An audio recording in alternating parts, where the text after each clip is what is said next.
Nosso Senhor Jesus Cristo. Vamos orar ao nosso Deus. Soberano Deus e Pai, louvado seja o teu santo nome, para sempre seja louvado. Obrigado, Deus, por esse privilégio de podermos estar reunidos como igreja para adorar ao Senhor.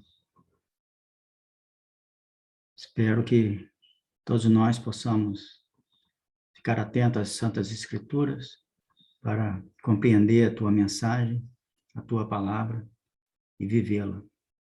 Em nome de Jesus que nós oramos. Amém, Senhor.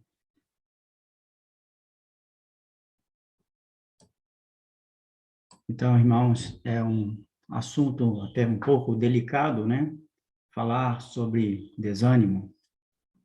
É uma coisa que nós, às vezes, passamos em nossas vidas. Então, quando vem o desânimo?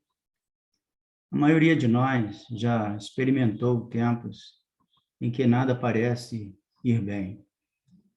Fizemos grandes planos, mas eles não deram certo. Nesse sentido, os líderes das igrejas, né, têm algo em comum com todos os cristãos, individualmente. Os presbíteros podem não incorrer de tentação de jogatina, embriaguez, ou cometer outro pecado específico. Mas eles certamente entendem o que significa ficar desanimado. Qual é a causa do desânimo? Por que ficamos desanimados? Geralmente, esses sentimentos advêm de algum fracasso, real ou imaginário. Um homem pode ser... Só um minuto que saiu da tela aqui. Um homem pode ser candidatar a um emprego, mas não ser contratado. Uma mulher pode não receber o crédito por uma tarefa que realizou. Pais cometem erros. Às vezes, lutamos com problemas de saúde, a perda de um ente querido. Um indivíduo pode começar a pensar que não vale nada, não sabe fazer nada e não tem amigos. Esses pensamentos levam à frustração e decepção. Podem gerar desânimo. E isso pode levar à depressão. O que fazer quando ficarmos desanimados? A maioria das vezes, pode-se evitar o fracasso, né, com previsão e planejamento. Jesus deu uma boa ilustração de um homem que começou a construir uma torre, mas não conseguiu completá-la, e de um rei que avaliou as opções de guerrear contra um exército superior. Uma coisa que não devemos fazer é parar de tentar, se desviar do caminho, abandonar o caminho, dizer, ninguém dá a mínima para o que eu estou fazendo, ou nada do que faço dá certo, então não vou fazer mais nada. Esses tipos de pensamento não ajudam muito. Precisamos admitir 3 fatos relativos ao fracasso. Primeiro, ele é universal. Todo mundo experimenta fracassos de vez em quando. Eles fazem parte da vida, aqui neste mundo. Ele é inevitável. Até um grande corredor não vence todas as corridas. Ele pode ser benéfico. Um bebê jamais vai aprender a andar se parar de tentar depois de cair 1, 2 ou 3 vezes. Tentar e fracassar e depois tentar de novo é como aprendemos e crescemos. Se aprendermos com os próprios erros, até as tentativas fracassadas poderão nos beneficiar.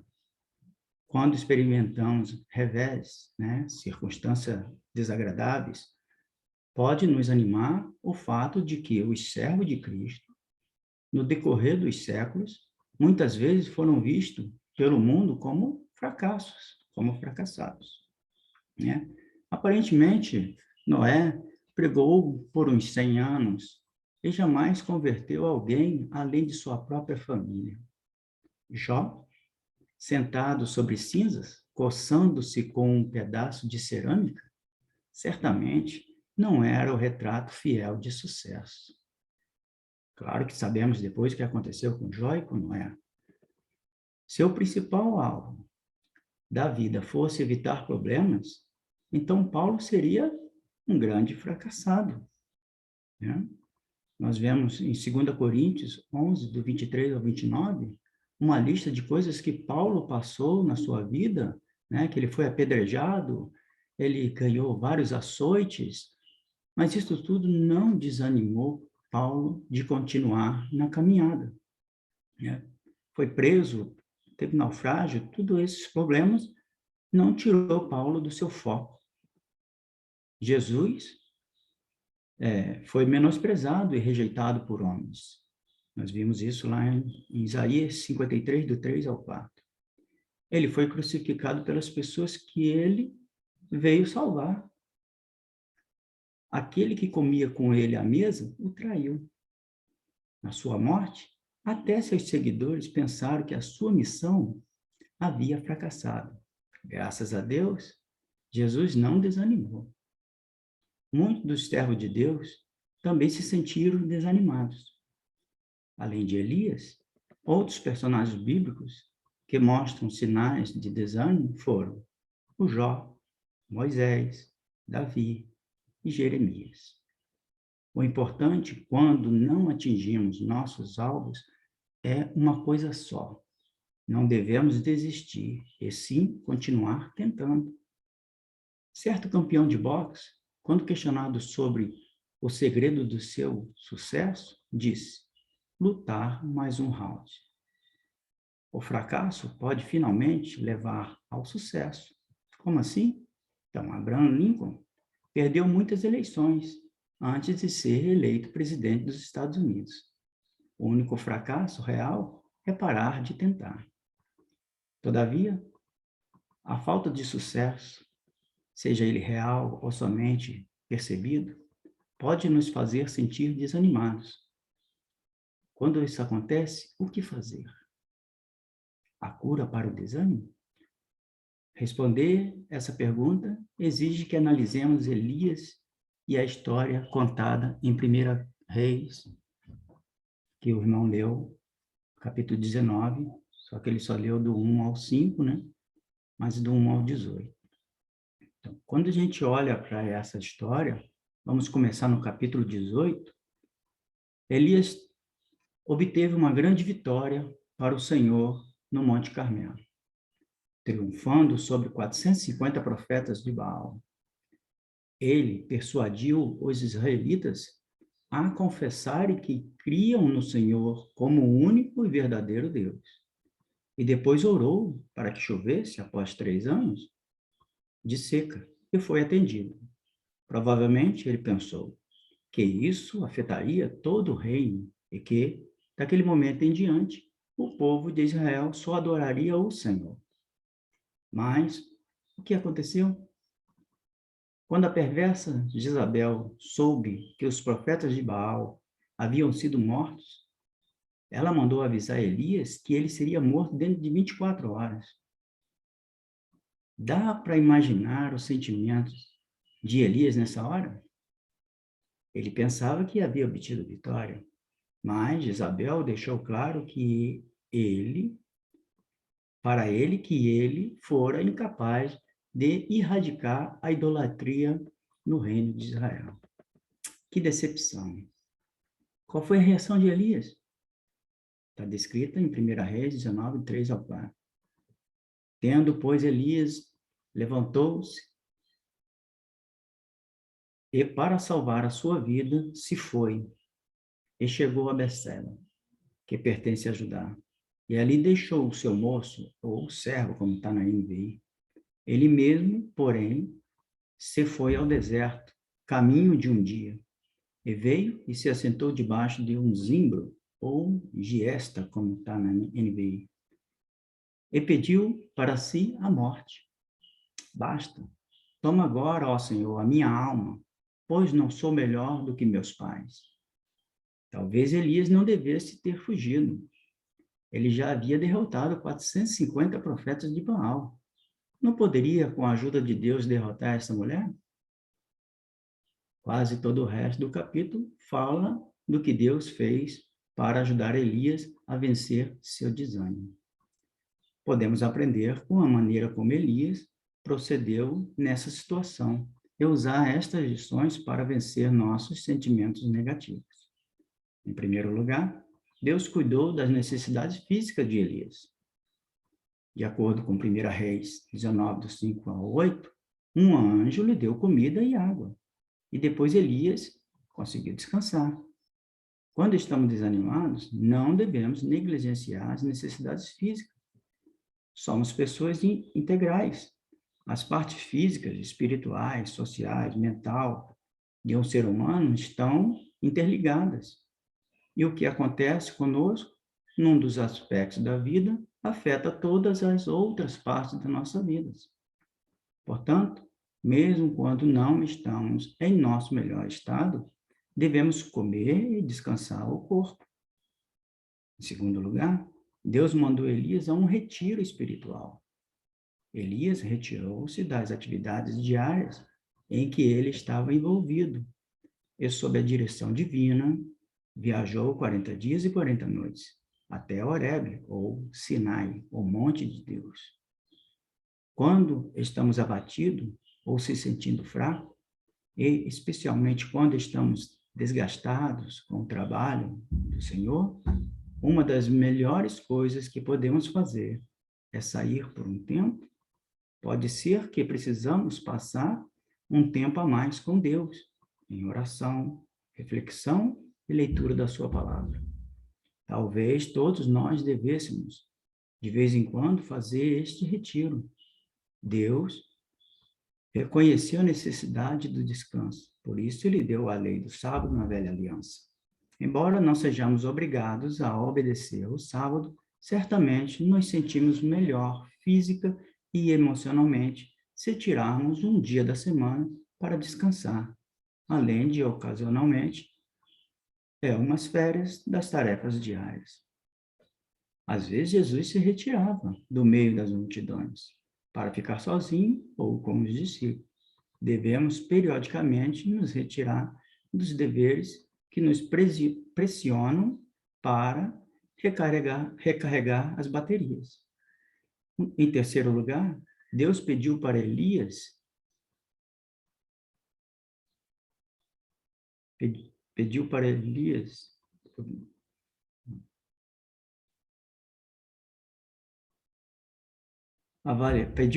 avaliar a atuação de Deus na sua vida. Aqui chegamos ao âmago, quer dizer, parte central da história. Elias foi para o Monte Horebe e alojou-se numa caverna. Deus lhe perguntou: "Que fazes aqui, Elias?" Elias replicou: "Tenho sido zeloso pelo Senhor, Deus dos exércitos, porque os filhos de Israel deixaram a tua aliança. Derribaram os teus altares e mataram os teus profetas à espada. E eu fiquei só, e procuraram tirar-me a vida." 1 Reis 19:10. Então Deus mandou Elias sair da caverna e colocar-se no monte perante o Senhor. Deus passou ali. Houve um grande e forte vento, mas a narrativa bíblica diz que Deus não estava no vento. Depois veio um terremoto, mas o Senhor não estava no terremoto. A seguir, houve um fogo, mas o Senhor não estava no fogo. Finalmente, houve um cicio tranquilo e suave. Em outra versão, murmúrio de uma brisa suave. Em outra ainda, diz uma voz mansa e delicada. Ouvindo Elias, envolveu o rosto no seu manto e saindo, pôs-se à entrada da caverna. Deus novamente perguntou: "O que fazes aqui, Elias?" E Elias repetiu a resposta anterior, né? Deus estava interessado em fazer Elias pensar através da pergunta: que fazes aqui? A resposta de Elias refletiu seus problemas. Ele disse a mesma coisa de novo, depois que Deus apareceu a ele, indicando que ele não entendeu a lição que Deus pretendia lhe ensinar. Elias permaneceu focado em seus próprios problemas, o que é uma reação típica dos seres humanos. Há outro modo de pensar? Então, Deus estava tentando ensinar uma lição a Elias. Ele não estava no vento, nem no terremoto, nem no fogo, como estiveram no Monte Carmelo. Embora a sua presença tenha se manifestado de modo semelhante no passado, lá em Êxodo, capítulo 19 e 18, vai falar algo a respeito. O texto tampouco diz que Deus estava na voz, mansa e delicada, mas essa ideia está implícita, especialmente pela maneira como Elias reage a ela. O que Deus estava tentando ensinar a Elias? Talvez a lição fosse que Deus nem sempre opera através de ventos espetaculares, mas também através de coisas pequenas. Talvez a mensagem principal fosse simplesmente que Elias era incapaz de julgar onde Deus estava ou o que ele estava fazendo em determinado momento. Elias talvez precisasse aprender a fazer o melhor que podia, deixando os resultados nas mãos de Deus. Certamente, eu, precisamos aprender a mesma lição, fazer o melhor que podemos e deixarmos os resultados nas mãos de Deus. Ficamos preocupados com nossos percebidos fracassos e ignoramos a possibilidade de que Deus pode estar operando. Não através de um vento grande e espetacular, mas através de um cicio tranquilo e suave. Vamos dar crédito a Deus. Ele pode permitir o nosso fracasso em determinado empenho, no intuito de alcançar algum propósito maior. Sabemos que Deus age em todas as coisas para o bem daqueles que o amam, dos que foram chamados de acordo com seu propósito. Romanos 8, 28. Deus ainda pode realizar o bem através de nossos esforços, mesmo quando estamos desanimados. Em quarto lugar, Deus insistiu para Elias voltar ao trabalho. Deus providenciou que Elias fizesse um retiro espiritual. Ele não queria que o profeta parasse permanentemente de trabalhar. Quando Deus disse: "Que fazes aqui, Elias?", ele poderia estar insinuando que estava na hora de Elias voltar a trabalhar. Mais tarde, ele deu uma ordem específica, mandando Elias voltar. De modo semelhante, uma das melhores curas do desânimo é voltar ao trabalho. Talvez passar alguns dias fora descansando, mas depois voltar ao trabalho. A rotina e a confiança de dar continuidade ao trabalho para o Senhor podem nos ajudar e muito a desviar a mente das decepções. Semelhantemente, o segredo para vencer os sentimentos negativos é sempre fazer a coisa certa. Daí, quando estivermos com dificuldades, só precisamos continuar fazendo o que sempre fizemos, tirando força da constância dos nossos esforços. Quando estivermos com problema, devemos continuar continuando, independentemente de como nos sentimos. É só voltar ao trabalho. Em quinto lugar, Deus orientou Elias a buscar ajuda. Deu a Elias um amigo e companheiro, que até futuramente iria substituí-lo. Elias foi instruído a ungir 3 homens, que, em certo sentido, seriam seus aliados em sua luta contra o rei Acabe. Está em 1 Reis 19, do 15 ao 17. Do mesmo modo, quando nos desanimamos por causa de problemas, precisamos pedir ajuda. encontrar amigos e aliados. Nós vamos achar aonde? Na igreja. Somos irmãos. Somos criaturas sociais que precisamos de cooperadores que nos ajudem a atingir nossos alvos. Os líderes precisam equipar outros membros para que use seus talentos para o Senhor. Em tempos de desânimo, os cristãos devem compartilhar seus problemas com colegas cristãos e aceitar o encorajamento deles. A Bíblia ensina os cristãos a se estimularem uns aos outros. Não deixemos de reunirmos como igreja, segundo o costume de alguns, mas procuremos encorajar-nos uns aos outros, ainda mais quando vocês veem que se aproxima o dia. Está em Hebreus, capítulo 10, versículo 25. Exortamos vocês, irmãos, a que advirtam os ociosos, confortem os desanimados, auxiliem os fracos, sejam pacientes para com todos. 1 Tessalonicenses 5,14. Devemos tentar ser como Barnabé, o filho da consolação. Em sexto lugar, Deus lembrou Elias de que ele não estava só. Lá em 1 Reis 19:18, lemos: também conservei em Israel 7.000, todos os joelhos que não se dobraram a Baal, e toda a boca que não o beijou. Elias sentiu-se solitário, mas ele não estava só. Outros em Israel não haviam se prostrado a Baal. Geralmente pensamos que estamos sozinhos, que só nós somos fiéis a Deus ou fomos perseguidos. Pensamos, sou o único que passou por isso. Quase sempre estamos errados quando pensamos assim. Há outros em situações semelhantes. Há outros que são fiéis. Há outros que se importam conosco e que nos ajudarão. Acima de tudo, Deus está conosco. A coisa mais animadora que aconteceu com Elias foi que Deus o viu e o ajudou. Deus faz a mesma coisa por nós hoje. A que conclusão chegamos?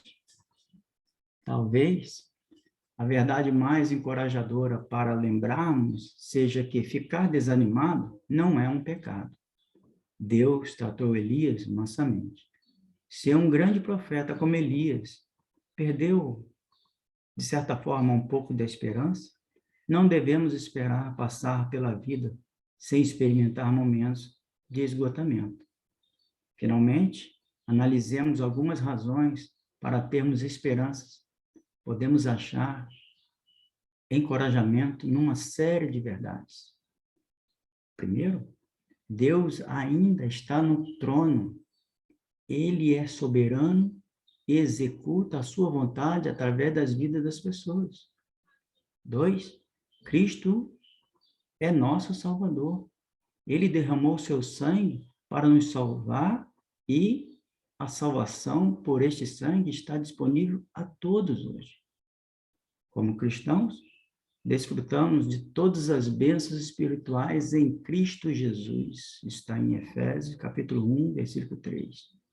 O céu pode ser nosso se vivermos como cristãos fiéis. Somos peregrinos nessa terra. Nas Escrituras existem várias passagens que nos consolam. Deixa eu dizer algumas. Bendito seja o Deus e Pai de nosso Senhor Jesus Cristo, Pai das misericórdias e Deus de toda a consolação, que nos consola em todas as nossas tribulações. Para que, com a consolação que recebemos de Deus, possamos consolar os que estão passando por tribulações. 2 Coríntios, capítulo 1, versículo 3 e 4. Provem e vejam como o Senhor é bom, como é feliz o homem que nele se refugia. Salmos 34, verso 8. Assim como estive com Moisés, estarei com você.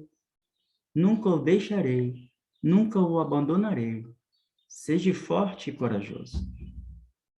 Ele fortalece, isso Josué, capítulo 1, versículo 5 e 6. Ele fortalece o cansado e dá grande vigor ao que está sem força. Até os jovens se cansam e ficam exaustos, e os moços tropeçam e caem. Mas aqueles que esperam no Senhor renovam as suas forças.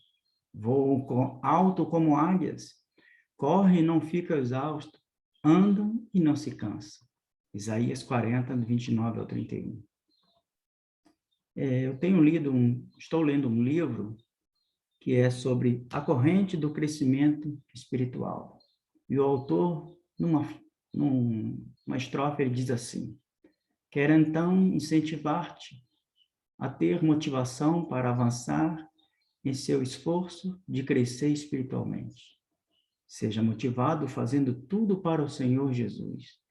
Faça tudo o que puder, com todas as suas forças, porque para onde certamente vai, não terá o que fazer. E você não está sozinho. Outros estiveram nessa mesma posição. Devem estar vivos em nossas lembranças para nos incentivarmos. Eu convido os irmãos para ler Hebreus capítulo 12.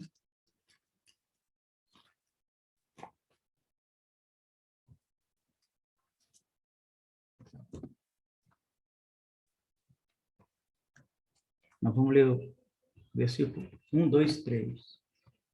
Hebreus capítulo 12, do 1 ao 3. Diz assim: